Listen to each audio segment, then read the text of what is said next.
Hello students welcome to MIL Odia. देख एटा के समुच्चारित शब्दर अर्थ।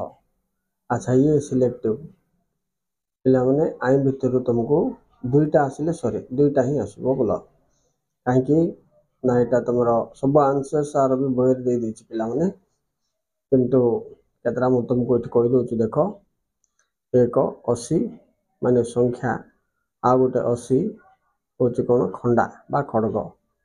ठीक सेमतिका तुमर कूल बोले वंश कूल नदी कूल असन बोले भोजन असन मौस थिले क्षेपण गोलक बोले गोलाकार वस्तु सेमती गोलक बोले स्वर्गपुर परीक्षा बोले घोड़ खाई आ गोटे परीक्षा बोले तुमर दक्षता मापिबाटा सेमती अवदान बोले महत् कर्म अवधान माने कौन मनोजोग सेमती दीप्ति माने हस्ती सॉरी दीप माने हस्ती आ गोटे द्वीप माने चारिपट जल द्वारा परिवेष्टित अंचल।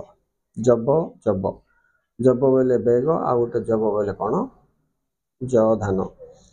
बाकी सब तुम देखनी पिला बही भी आंसर जाक देछि मुझे बेसी लंबा कर तुम समय नष्ट करनी तुम अक्षर देखी पढ़ा आवश्यक अटे। Okay students, thank you very much for watching.